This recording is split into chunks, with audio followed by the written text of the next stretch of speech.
So, several nights ago, I confiscated Asher's phone and restricted his internet access. With the situation proving resistant to de escalation, these are the measures I've determined are necessary. Patterns have become an increasing challenge to manage, and without intervention, the risk to stability only grows. My current role involves establishing clear boundaries that previously failed due to a lack of accountability. This isn't an action that I take lightly, but one I have to see as unavoidable. The conditions surrounding Asher's behavior persist despite repeated attempts at dialogue, and I'm left with very little choice but to step in directly. I'm not sharing this to sensationalize, to attack, or to ask for sympathy. It's difficult to attack something when what's being dealt with isn't clear, and the sensationalizing is part of the whole problem. It's been made very clear that sympathy won't be forthcoming. Many of you who encounter Asher, especially those of you who encounter him online, see only fragments, moments, impressions. Some are revealing, some are distorted. All of them are nevertheless incomplete. And this is true for everyone. However, when the individual in question is a strange individual, memorable, or difficult, the effect can become exaggerated. I'd like to set out with honesty what I have witnessed and have lived alongside. An accounting, if you will. Far from drawing up a convenient caricature of someone who suffers from extremes, I'm speaking about a complicated life. Asher's life, as I have observed it for the last 20 years.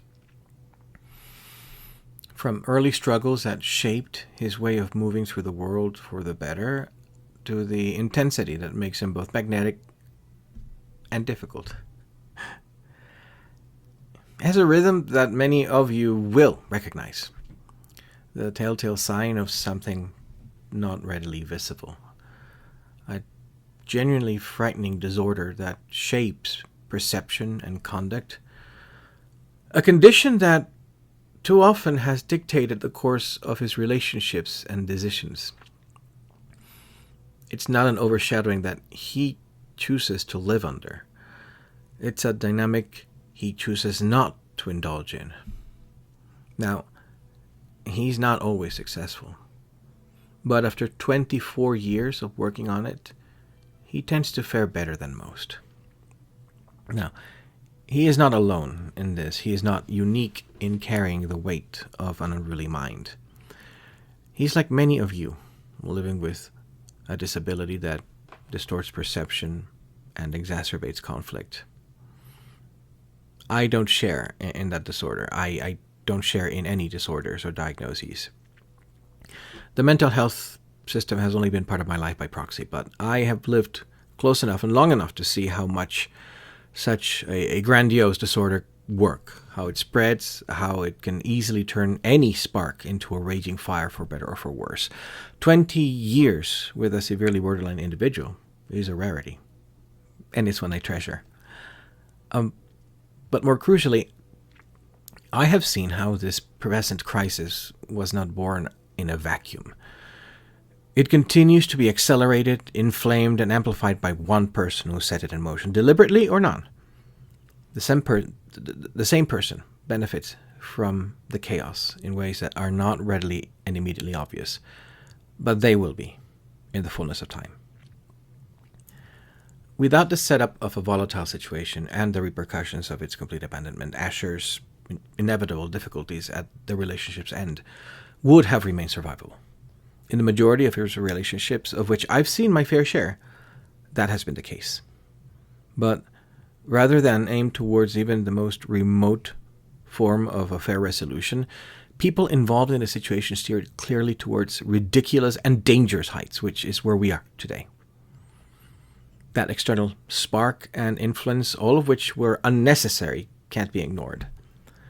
Asher has borne the weight of its fallout as it rages into a bonfire, with more and more being added to the pile. Before going on, I need to address something that has made this whole ordeal worse, and that's the endless moralizing. And it's around everyone involved, as if we were all characters under a narrator to be cast as a villain or a victim or a savior in some heavy-handed morality play.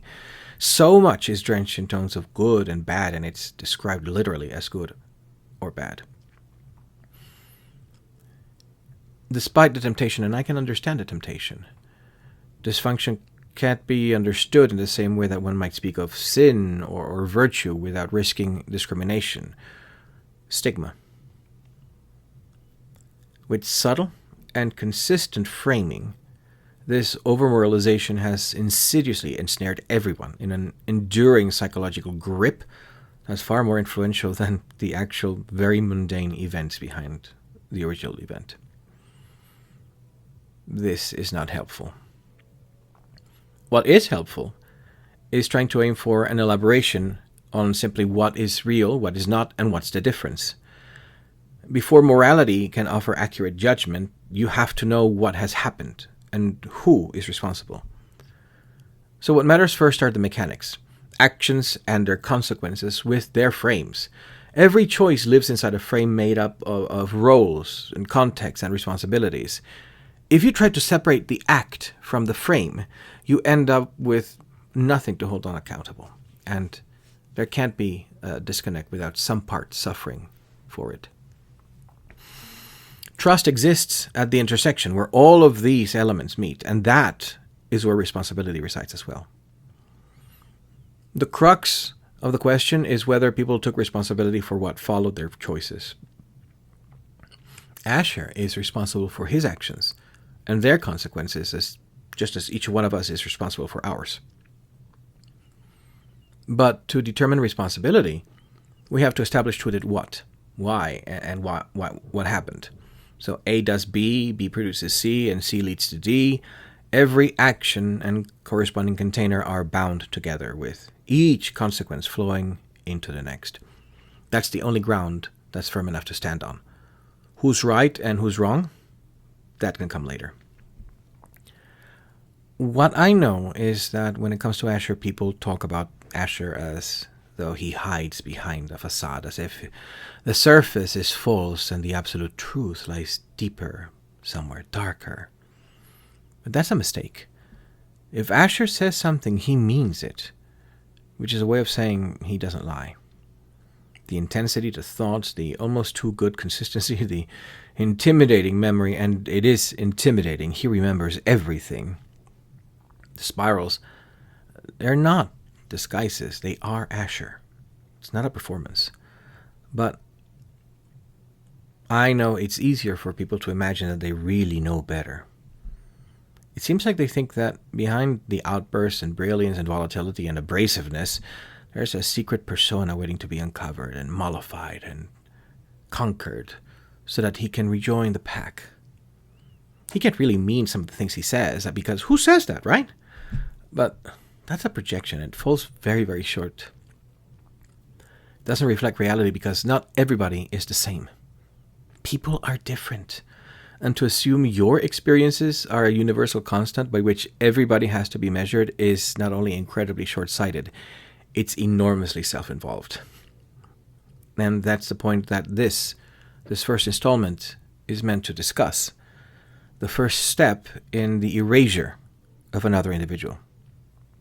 Now, the most common case of individual erasure happens when a person and their narrative has been co-opted by third parties, often ones with greater social or media reach.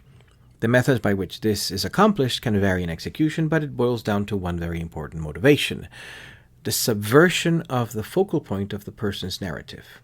By one way or another, that person's own account of their own motives, thoughts, feelings, those need to be regarded as an unreliable secondary source. Now, this can be done by layering arguments that question the person's sanity or their ability to form coherent thought, whether the person is to be portrayed as unhinged, baza of lunacy, for example, or incomprehensible. The important thing that the message has to carry is that this person is not lucid. This person is not reliable. If you've done it consistently enough, this form of third-party gaslighting can leverage mental health stigma rather effectively, especially if the person does live with a diagnosis. Our society is already prone to see individuals with mental health issues as untrustworthy and dangerous, deluded, incapable of relating to reality in varying degrees. Sensationalized and very inaccurate portrayals in storytelling media and literature have already laid a good amount of the groundwork for this approach to be very successful. It figuratively provides you with a ready-made arsenal to be used at your discretion. In fact, one of Asher's first early experiences with erasure came at the hands of his roommate in college, a child of privilege who had flown in late for the semester in his own private jet. He was also selling drugs out of his dorm room, which Asher knew. When this kid found out that Asher knew, he immediately freaked out and started working towards weaponizing Asher's mental health difficulties by painting him as a threat where no threat existed. This resulted in Asher having to drop out of college due to a mental health crisis, where there was no crisis to anyone else. The only person Asher tried to harm was himself. The wealthy kid, though, he was given a rehabilitation dorm.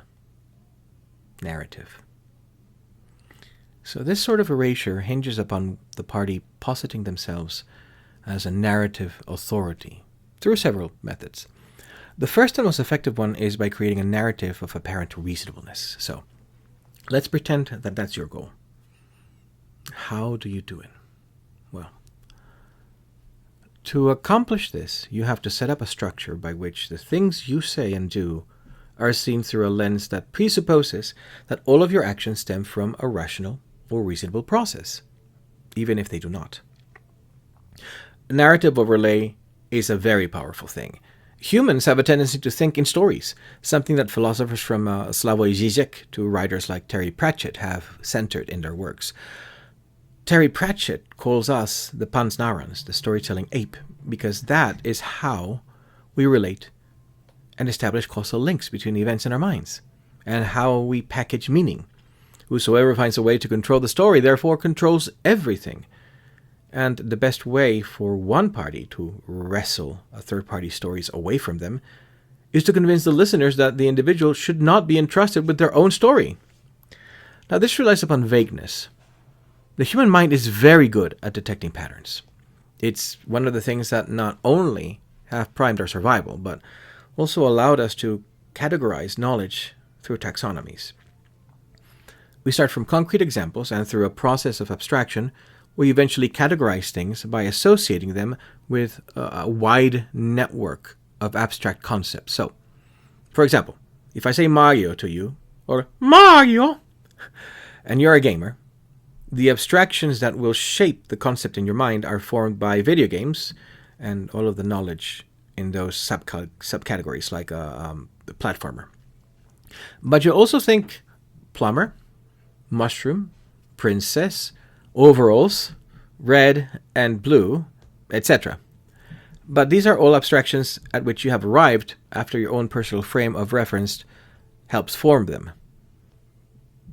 So, for example, if I tell you that Bloodstained Ritual of the Night is a Metroidvania game, as a gamer, you probably know all of the major features that you can expect from it, right? But if I say that Stardew Valley, for example, is a Metroidvania game, if you have any personal knowledge about that title, you'll give me a very long look and wonder, what on earth is wrong with me? So, how does all this fit in with vagueness? There is a way to sort of take advantage of this process that our brains do to integrate information and commandeer it. while establishing the appearance of credibility, which is the scaffolding upon which all of this effort depends. Now, if you cultivate and weaponize a very highly polarized environment, for example, you can easily wield some common narratives that you can insert in order to create asymmetry. If the person you intend to erase is prone to lengthy exchanges on social media, as an example, that can be useful to you. Within the context of the capsule-sized social media, any actual meaningful conversations or statements will spill over into several posts. It's the nature of the language.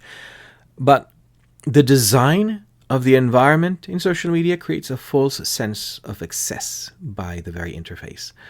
A series of posts trying to string together a cogent argument that would have only made a very moderately sized forum post can seem positively enormous on X or Blue Sky.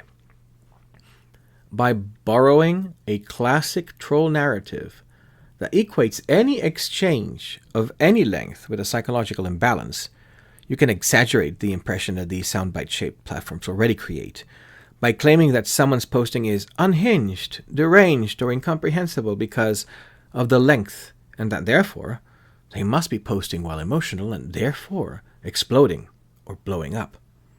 Now, if you've done your job right, and have also consistently told people observing you that you are the reasonable party, the narrative will stick. Even if you, as well, may have fired off your own considerable share of very lengthy posts. With that first narrative lens in place, your audience will see your posts as reasoned argumentation and your targets as deranged ramblings.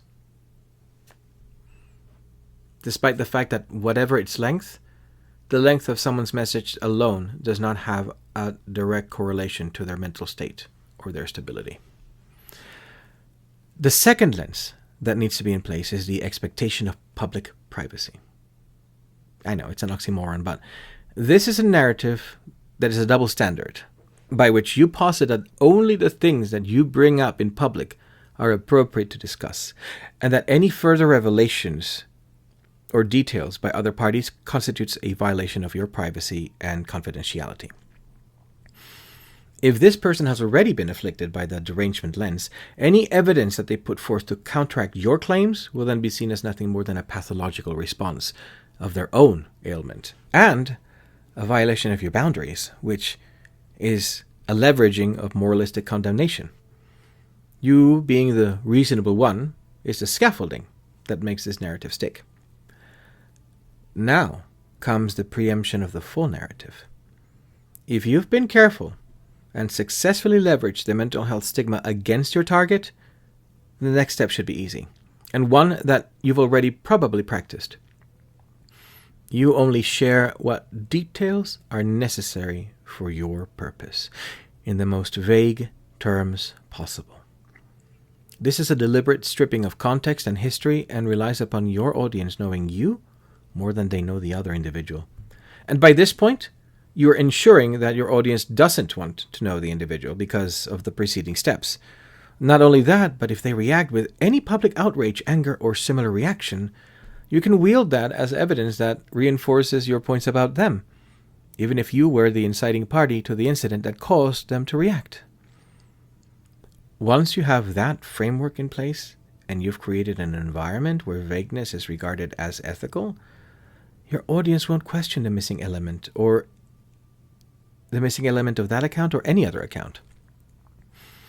They will attribute the vagueness to things like discretion, scruples, or similar attributes because the lens of reasonableness is in place.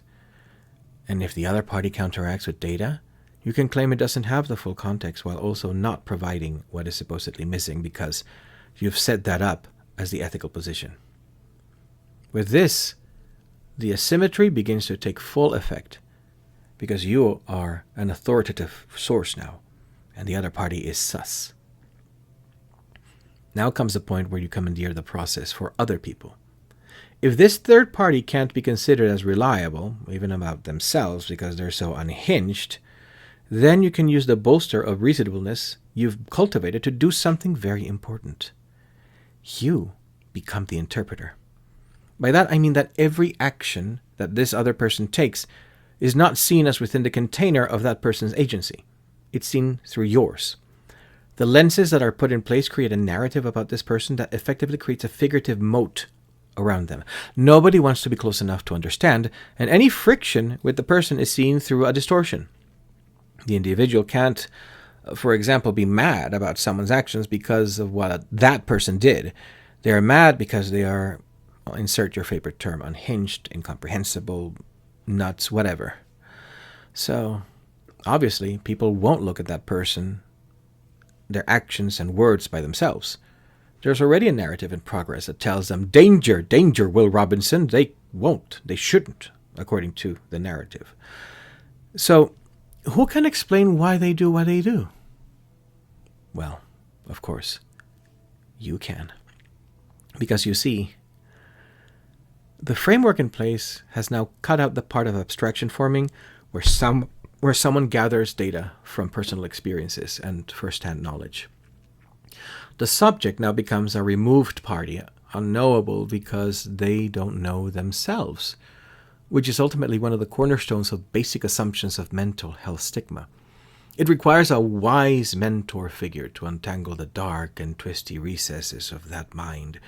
So a therapist, or someone who appears well-versed in similar subjects, can take over from here now. And then you explain this person's motives, their mental state, their causes for them, to the audience. They will not look to this person for confirmation because, after all, if they're not in touch with reality, why should they? The abstraction process is broken in the minds of the audience, and now you can patch in associated concepts to supplement the missing links, which is ideal to avoid close examination or questioning. You can claim that someone's angry reactions, rhetoric, public speech are actually driven by self-loathing, for example, or jealousy, or the fact that they pine after your attention or anyone's attention in some form or another, or that they hate you, or that they're struggling with their own dark demons and have cast you as the unfair embodied fulcrum of that torvid maelstrom because then they don't have to deal with it.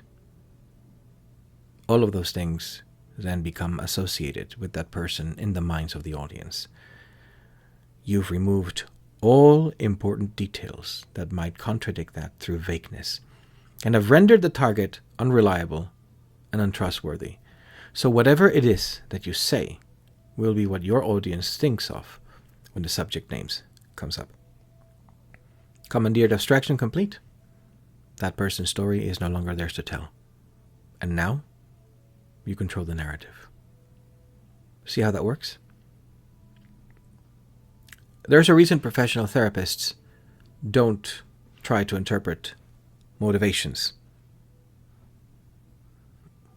They don't do this without permission because it's unethical. The greater therapeutic body goes against those who do for third parties that they're not treating. Hence the disclaimers. So, what do you do? How can you notice if this is the kind of messaging you're getting? How do you know if you're participated in the erasure of an individual without realizing it, if you've been complicit? Well, Mr. Rogers' mother would say, if she had ever tackled this subject, look to the explainers. Look to the people who actively practice the things I pointed out. Is the entire suite of actions by one person or a group of people explained away by reductive explanations that come from people who aren't the people in question? Then you should pause and consider whether it is a very convenient explanation, perhaps too convenient. Perhaps you should also pause and look at what those people are actually saying. Is mental health stigma being cast to paint someone as impenetrable, as incomprehensible? Then you should know at least, or be informed enough to know that outside of the most extreme cases of schizoaffective disorder manifestations, schizophrenic episodes, psychotic breaks, aphasia, revigoration, echolalia, and dementia, the majority of mental health and neuropsychiatric conditions do not in fact render someone incomprehensible. And by accepting the simplistic explanation that she's crazy, so of course she doesn't make any sense, you're participating in mental health stigma. how do you fight it? How do you stop being part of that? That requires a potential level of discomfort in our current society. You have to actually listen to what someone is saying. Not listening to what you think that person is saying, and not listening to what someone else tells you about what they're actually saying. Once you've listened to their actual words, read their actual words, not reductions of summaries by other people, then you can turn your attention to their actions and compare them to their words. Listen, observe, witness. Are they talking about kindness while being cruel? Are they talking about enforcing their boundaries and walking away but turn around and come right back into the conversation?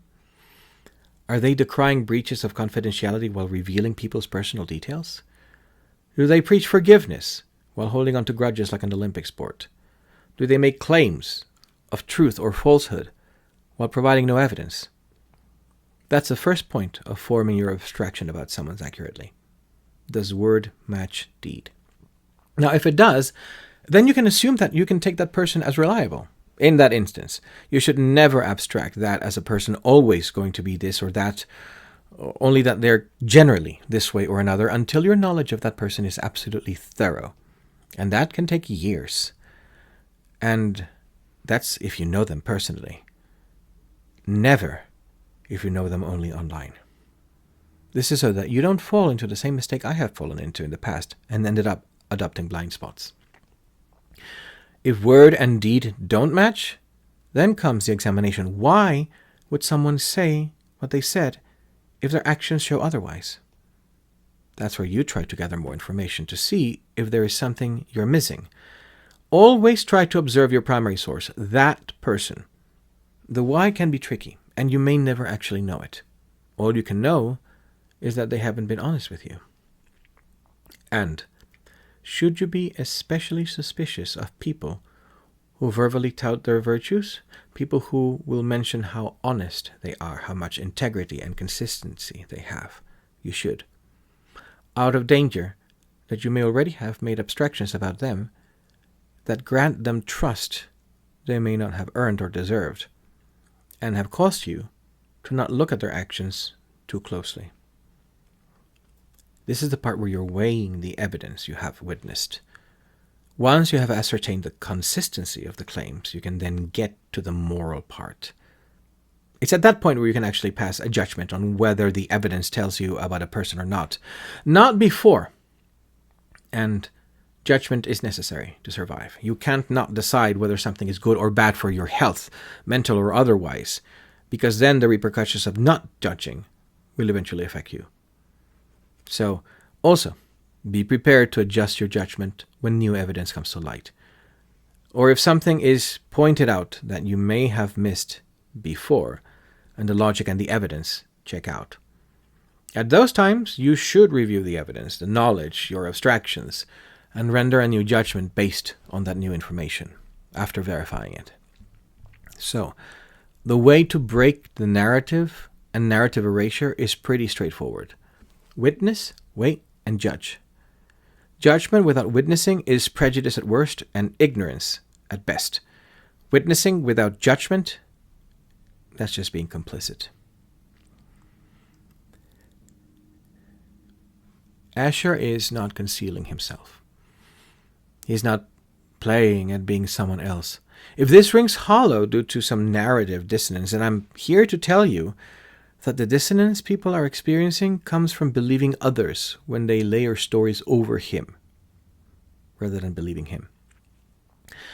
And look, it's fine to believe that someone is an asshole, but what's not fine is presenting that as a fact. Just because you believe something doesn't necessarily mean that it's true. But that's as far as we'll go today.